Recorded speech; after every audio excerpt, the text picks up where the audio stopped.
Hi, I'm Henning from FlippedNormals, and in this series of videos, we are going to teach you pretty much everything we know about making tutorials. Now, this is going to be focused on commercial tutorials, meaning it's going to be focused on larger courses and not just YouTube videos, though if you are interested in making YouTube videos, most of this is going to apply to that as well. So this is going to be in 4 parts. We are first going to be having a video, which is this one here, which is going to be on recording and editing, covering the hardware you need and also the software as well as a lot of techniques for that. Then we have a series on how to actually make a successful course, where we are going to break down the overall structure. How do you get good ideas? How do you actually make sure it's for the right target audience? And how do you just make a course that people will enjoy? Then we have a video on actually recording your video as well, covering questions such as, do you have a script beforehand, or do you just have bullet points? Do you wing the whole video? Or how do you structure the actual recording? And then finally, we have a video on setting up your product. How do you make the product presentable, and pricing as well. So the first thing we're going to be covering in this video is going to be microphones. Audio is essential to get right if you are recording a full course. So I highly recommend that you don't skimp out on getting a good microphone. There are 3 microphones we want to talk about now. The first one is going to be the most expensive, which is this one here. This is the Rode Podcaster. This is the one we've been using for the last few years, and I personally really like it. It's a USB microphone. Plug it right into your machine and it's going to work. It doesn't require a lot of setup and it's very easy to use. So you can hear the audio quality right now. I'm about 20 centimeters away from the microphone, and I don't have a particularly nice setup in this room. This is just a regular living room, to be perfectly honest. Then we have the second microphone, and this is the Blue Yeti. This is the one we used for all our recordings for the first something like 5 years or so of doing FlippedNormals. This is a brilliant microphone, which is much more affordable. This is around $120 or so, though I'm sure you can get it cheaper as well. This is also a USB mic, and it's just really solid at what it's doing, good and affordable. So this will be my recommended entry-level mic. But if this is too high for your budget, I do recommend another one, which we've actually used for recording as well, called the Snowball.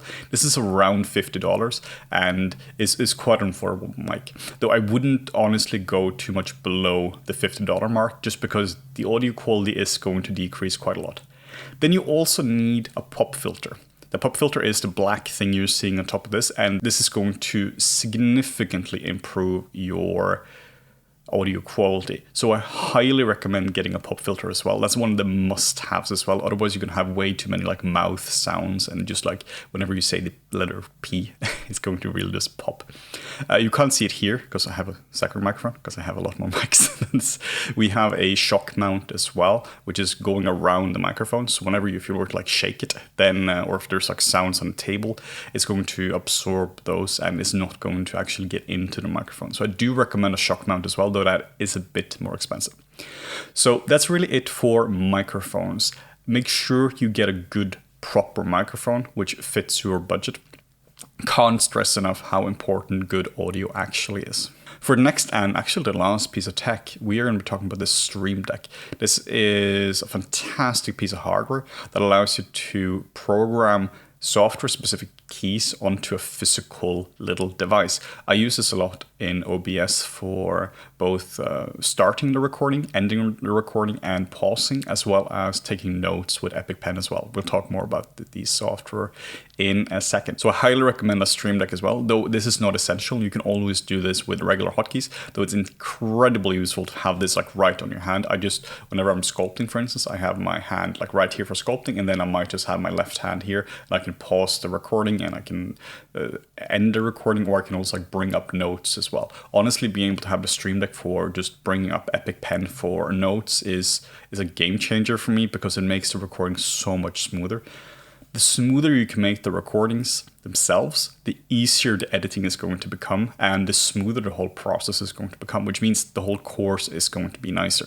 So moving on to software, in terms of actually recording the screen, there are multiple options out there, but the one we've been using for years and the one I recommend the most by far is going to be OBS. OBS is completely free and allows you to both stream and record your screen at a really high quality. So everything we've been doing for the last 5 years for FlippedNormals has been done with OBS. It also allows you to pause the video as well, which is insanely important if you need to check something during the recording or something goes wrong. Actually, using OBS is dead simple. The first thing you have to do is you have to go to Scenes here, and then you have to hit plus. I'm not going to do that because that's going to mess up this current recording. And then under the Scenes now, you have to go to Sources, and this is going to be the actual input sources, or what are you recording from. From here, you have to go and hit the plus icon. Just hit plus, and then you have to go display capture. I've already done that, and that's going to now allow me to record the screen. So if I, for instance, were to move this around now, you can see that this is now going to record my general screen in the background as well. So this is really the gist of it. And now if you have multiple inputs, for instance, if you have a camera as well, you can go under here in the plus key, and then you can add your camera as well, which is going to be a video capture. So now this is going to add that as well. So this can be, for instance, a web camera, and that's what I have here, for instance. And now you can see me here. And then you can right click, for instance, on the input, and then you can add something like a filter to it. So here, for instance, I have a NVIDIA background removal, which removes my background, and that's just really nice and handy. Not the most perfect solution. It's definitely better if you have a proper green screen, but this is going to do the job just fine. Then you can also right click on the video capture as well, and you can go to transform, and then you can do something like flip horizontally or flip vertically. I've set this to flip horizontally because now I'm moving my right hand and it looks like it's the left hand. So I just prefer to have that in the same way as how it's done in real life. So very easy. I'm just going to remove this one right here. And then we have the overall audio here. I always prefer to remove the desktop audio. I've had issues with this where I've almost destroyed whole recordings because desktop audio has been enabled, because in the background Spotify has been playing, and that would record the Spotify audio for some reason. Obviously you should remove Spotify and everything playing in the background, but sometimes you forget it, and this is just like a fail safe, so you can just disable this one here. You never want desktop audio. And then under mic aux, this is where you have your general settings. On the properties, you can now see that this is now using the roadcaster we talked about earlier, and then you can go in and you can change general filters here as well. So for instance, I've added some gain to this just to make this stronger. We have to change this later on in Audition just to boost it up and do some light processing on it, but it's just a good idea that this is a bit higher up. So the general level is I tend to boost it until my general speech here, as you can see, is in the yellows. If it's just in the greens, it's a bit too low, and if it goes in the reds, like if I were to speak a bit louder now, a bit closer, it would go into the reds. So I tried to do it so that normal speech goes into around the yellows. And that's really it for just the setup for this. Now we just have to quick look at the settings, and the settings are very simple as well. Really what you should change is if simply go into the output, and here it's going to be to stream by default. Just change this to recording. And then here I can't change this currently because this is currently recording, so that would be impossible. We are just recording into general videos folder. I just have all of them to go into a generic folder, even if I'm recording on a course. And then I'm just go in and rename them afterwards. Currently I'm recording to MKV instead of MP4. This is, I believe, an advantage if something were to go wrong in the recording. That means I can salvage the actual recording and I could continue there. But if this is MP4, this is now entirely lost. I'm also just recording to full HD. And the settings I have here under the bitrate, this is the important one, is this is set to 10,000. This produces large files. This is about 3 to 4 gigabytes. I think around 4 gigabytes for about an hour. But honestly, I would much rather have higher file sizes than lower ones because the quality is much nicer. And then for CPU usage, this is just set to very fast. And then for audio, this is set to 192. I believe I also have the settings here as well. Yeah, here you just want to make sure that the microphone is set to the Rode Podcaster or whatever microphone you are using. And honestly, that's really it for the OBS settings. This is very simple to use. And then you can go on here and you can pause it as well. So if I pause this, obviously that's going to pause it, so there's no point in me doing that. And I have also set this StreamDeck up as well, so that you can see that on the actual video that the pause button is this one here and the stop button is this one here as well. So this is incredibly useful. And now if you set it up the same way I have now and you set it up to MKV, you have to convert from MKV to MP4. Plenty of ways to do that. By far the easiest one is by going to File, Remux Recordings, and you just simply just select a file here. You can also just drag from the Windows Explorer, and then you just output this here as well. And that's going to be a few seconds, and then this has been converted. And once you hit stop, then recording is going to save it out, and then you'd find this under the setup for before. This is the one I just had, which I hit stop for. So that's it for how to use OBS. Next up, we're going to have a look at audio processing. Consistent audio levels and high audio quality is absolutely insanely important when it comes to a good tutorial. So here we are in a software called Audition. This is a software you may not know even exists because it's kind of low key. It comes with the Creative Cloud subscription if you have PremierePro, but if you don't have Audition, I'm sure that Audacity, which is a free software, is also going to work. And you can also do a lot of the similar things in DaVinci Resolve as well. The important part about audio processing, at least the most important part, is that the audio level is consistent.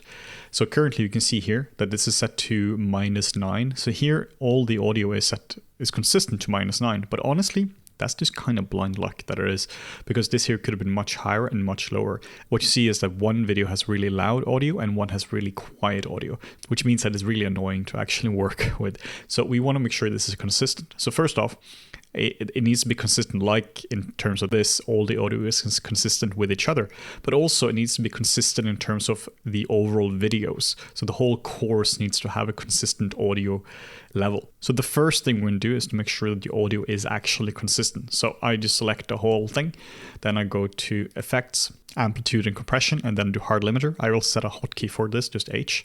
And now we just go to the waveform here, and we can see that this is about -9. We don't really want anything to go higher than that, so then we just type -9 under maximum amplitude. -9, there we go. And now everything above that is just going to be cut off. You can see there's a tiny little thing here just being cut off. And then we go to favorites and then normalize to -3. And now you can see that everything gets normalized to -3. And this means that this is now going to be consistent. You can see though that the actual main audio is still around -9. So in this case, we can do the same thing, just do a hard limiter again, and we can set this to something like maybe -8. And now everything over -8 is going to be cut off, and now it's more consistent. And then we can do a normalize again, just favorites and normalize. And now you have really nice and normalized audio. But what we can also do, if we can go to the effects rack right here, and then we can go to presets and we can go to podcast voice. This is an incredibly appealing preset and just makes your audio sound a lot better. So here we can just disable the first two because they are denoising and doing automatic volume leveler, and we don't want that because this just does too much automatic stuff to it. And then attempt to set the dry level to around 50. And overall, this is a preset that works really well. It makes the voice sound more natural. Then you hit apply. And this is something I tend to do for every single video. Even if I have something like 50 videos. This, for instance, here is from our most recent masterclass where we create this character. And there's something like 54 videos in it. And now we have the whole thing. Just hit N as well. And now it's normalized. And there we go. That's really it for audio processing. You can also batch this as well. So if you want to do this to a lot of different videos, you can also batch this up. I'm not going to cover that in this video, but that's also possible within Audition. And then you select the whole thing, Control-Shift-E, or you go to File, Export, and then Export File. And then you just set this to MP3, and then you just hit Export. And this is what I do for every single video. It takes a little bit of time, but honestly, for a full course, meaning it's 20 hours of actual footage, the whole thing takes maybe half an hour or so, and that's when I'm using the batch processing. And this is improving the quality so much. We do this for all YouTube videos as well, so I highly recommend spending some time on this process here. In order to take notes, I use a tool called EpicPen. This has two different price options. You have the premium version that has a few more options, or you have the free one that allows you to simply just draw on top. We're using the premium version of this, which is really handy because it allows you to have more colors, which sounds like a simple one, but it's very useful when you're doing reviews or you're just drawing over your screen. So I highly recommend EpicPen. EpicPen is insanely good at straight up taking notes on your screen. You can just do this in a live video feed, particularly handy if you're doing sculpting, but also if you're doing really anything else, because you can draw arrows and circles over different things. So this means that you don't have to do this in edit, meaning after you're done with the recording, you don't have to go in Photoshop afterwards and add this on top and make a complicated edit. You can straight up do this while recording. And again, this is going to make your editing process a lot easier, but also is going to make the whole process of just producing the video so much smoother for the end user as well. For next category, tools, we're going to be talking about software that can actually display the keystrokes as you are using them. If you're doing educational videos, particularly highly software specific videos, it's essential to display which strokes you are actually doing. Like if you're pressing the E key, people need to know that you're pressing the E key. Even if you're trying to enunciate the keys you're using, every time you press the E key, you mention the E key, you're not going to remember all the time. So particularly for beginner tutorials, this is essential. Now, we've had a hard time actually finding good software that does this correctly. A lot of them can kind of display the keystrokes, but may not use the Shift and the Alt key, or it may be for gaming where you can see the keyboard on screen, which is not particularly handy. It needs to display every single keystroke. And the one we found that actually works is called KeyPress OSD. There's a link to this to the Gumroad page for that. But this is a quite expensive software. This is around $45. There is one called Karnak as well, which I've had experience with in the past, but I couldn't honestly configure this to work properly. So currently we are using the KeyPress OSD for our work, which does work as it should. It's just a pretty expensive software, though you definitely need something like that if you are doing technical tutorials. Now for editing, there are two very popular solutions out there. The first one is DaVinci Resolve. This is a completely free software that works really well for editing. There are some limitations on the free versions, but honestly, for my use case, the free version does everything I need to do. It's a full suite of tools where you can do audio, video. You can even do compositing in it as well, and it's also a brilliant color grader as well. So DaVinci Resolve has everything. We're actually moving away from PremierePro into DaVinci Resolve, just because we find it to be a better tool. Now, speaking of PremierePro, that's still a great tool for editing. The editing I'm doing when it comes to video tutorials is so light anyway that I don't really need a whole lot of fancy tools. Honestly, in terms of editing, I'm mostly just cutting away things and just splicing things together, because we're just not doing that fancy things. It's mostly done in the software. And kind of a side note here, but you don't really want your editing to be very fancy when you're doing tutorials. You want it to be simple to the point, and you don't really want to have too many fancy things happening anyway. So here's a dead simple tutorial on how I use Premiere Pro as well. This is the exact same approach for DaVinci Resolve, but here we are in Premiere. The first thing I do is I grab my footage from the Explorer. Normally this is a lot cleaner. This is off the current video we're actually editing.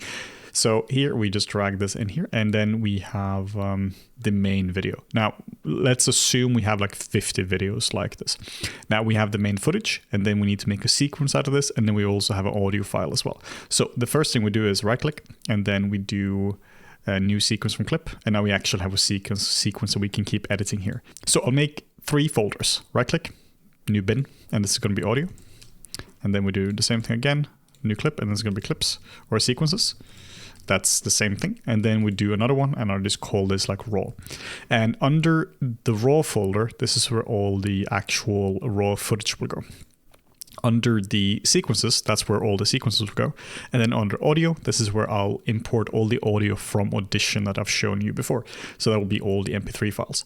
And then we have all the sequences here, and these will be named as well. Like here, for instance, you can see this is the 49th chapter, and this is on AGX, and this is from this chapter here. Like this is the actual working files from that chapter.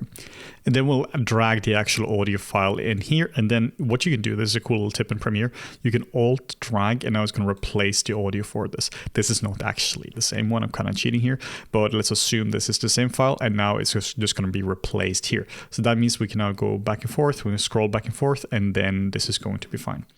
And this is what I do for all of them. The editing itself is going to be dead simple. Usually what I do is very, very simple. I simply just go through the video like this, just start to finish. Usually I have to cut off the beginning. Then you just hit the C key, and you have just for the cut tool, or whatever the tool is actually called, hold on Shift key, cut away everything here, V, and then just to select this, Control and X to just ripple delete. Select the other sections that are wrong, do the same thing here, Control and X, and then we just keep doing this until we are satisfied. There is always going to be editing in these kind of videos, so just go through it, hit the play icon and then just go through it. You can also use the L key to go faster. L is going to make it go significantly faster. I'm not sure exactly how much it won. Like if you hit L twice, I think it might be 2x, but I'm not entirely sure. So I use that a lot as well. So I often review videos on 2x speed like that. You can see the audio going crazy here. So just edit until you're done. You can see this is quite fast. Once you get into it, you just get into the routine of doing that. You cut away the end like so. And then once you're done with the video, you hit Control and M.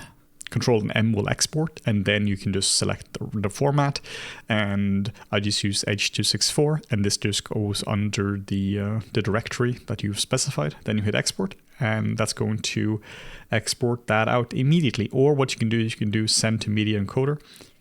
Now we are in the encoder. This is entirely pointless if you only have one video, but if you have lots of them, it allows you to queue up the videos. So if you have something like 54 videos, you can just edit them all and then send them to the queue, and then you can hit this little play icon here, and that's going to start the queue, and then you will just export them all out at the same time, though you can do the same thing in DaVinci as well. So editing our videos is very, very simple, and you do really want to keep this simple as well. There's no point in making this fancy for fancy's sake. I find that more often than not, if you make the video really fancy, people don't really respond well to that. They just want simple, well-informed videos. Now, the last tool we're going to be talking about is going to be Handbrake. This is an absolutely amazing tool that compresses your videos to an insane degree without actually sacrificing quality. So we use this all the time for every single one of our videos. In this case, mid videos referring to courses, not YouTube videos. We don't do this for YouTube videos, but we do this for all our courses. The reason is that this can take a video from several gigabytes to a few hundred megabytes, and that is so much easier for the customer to actually download. A lot of people are on pretty bad internet connections, and this can make a huge difference. So our courses are actually quite light in space, and that's all because we are using Handbrake. So this is quite simple to use, and I'm just going to go through that now. First, just drag a file in here. In this case, we're using the video file from before, and we just drag this in. You can also use a whole source as well, so you can do this from all of them. Now, we are using a custom preset as well here, so we are using our own one here, but you can feel free to experiment with any one of these, like in general, and then like fast 1080-30 is probably going to be pretty good. And then you simply just add to queue, and then you go to the queue, and you can see where this is now going to be outputting to. So this is going to go under the folder you specified. You can also down here change the actual output as well, and that's going to really save you a lot of space. So then you just go under the queue, hit start queue, and then once this is done, you can have a file that's much smaller in size and is still going to look really good. One of the reasons this works so well is because honestly what we're doing in terms of the videos here are not particularly visually interesting. It's not like there is a whole lot actually happening. You have some things here and some things here, but really most things is kind of the same. So these videos compress exceptionally well compared to something like a Christopher Nolan movie. There is stuff happening everywhere.